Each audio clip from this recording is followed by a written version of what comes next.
Howdy everyone, it's Reese aka Bearman Prime again, here for January 4th of our Read the Bible in a Year series. Thank you for joining me once again. Don't forget, hit the subscribe button and the notification bell so you're not missing a thing. So yesterday we read about the first murder, the first, what we might consider the first big sin of, with Cain killing Abel and disobedience of Cain and all of that. So, and things only kind of went downhill from there, as we'll kind of see in here in a little while.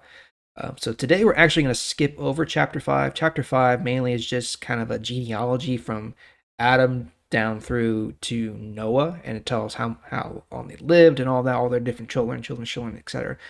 Not really important, so we're going to skip over that. We're going to actually go to chapter 6, starting in verse 9 today. Okay, so just a quick bit of background. So it's been several hundred years since, Adam and Eve left the garden and all this. Humanity has populated the earth. There's, a lot of people now.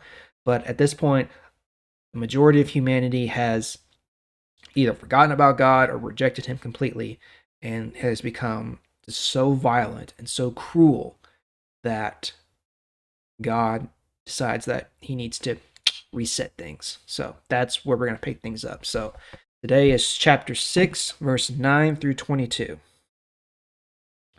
This is the history of Noah's family. He was a good man all his life, and he always followed God. Noah had 3 sons, Shem, Ham, and Japheth. Excuse me. When God looked at the earth, he saw that people had ruined it. Violence was everywhere. It had ruined their life on the earth. So God said to Noah, "Everyone has filled the earth with anger and violence." Sounds kind of familiar, doesn't it? "So I will destroy all living things. I will remove them from the earth. Use cypress wood and build a boat for yourself. Make rooms in the boat and cover it with tar inside and out. This is the size I want you to make the boat: 300 cubits long, 50 cubits wide, and 30 cubits high. Make a window for the boat about a cubit below the roof. Put a door on the side of the boat. Make 3 floors in the boat: a top deck, a middle deck, and a lower deck. Understand what I am telling you. I will bring a great flood of water on the earth. I will destroy all living things that live under heaven. Everything on the earth will die. I will make a special agreement with you. You, your wife, your sons, and their wives will all go into the boat. Also, you will take 2 of every living thing on the earth with you into the boat.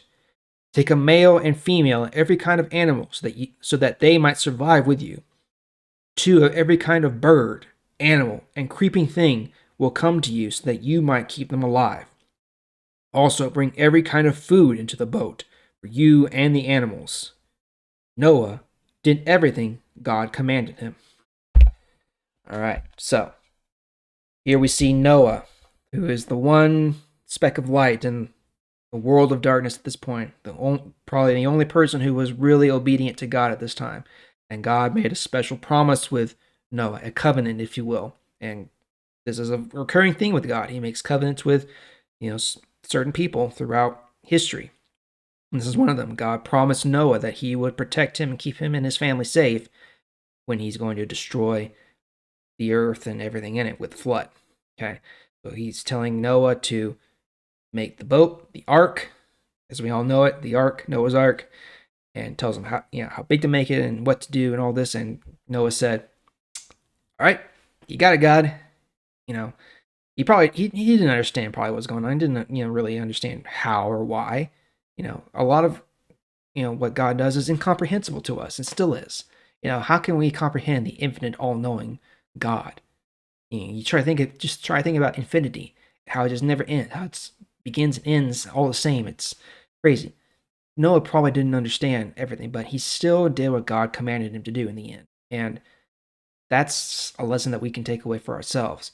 We may not understand everything that's happening in our lives. We may not understand why it happens or or how it happens. But as long as we continue to follow God and obey his commands and try to live for him, everything's going to work out the way it's supposed to, and He will take care of us. So I want you to keep that in mind as you go about your day as well. That was a shorter lesson today, thankfully. So I will see y'all tomorrow for the next lesson, next chapter. Until then, peace out. God bless. Thank you.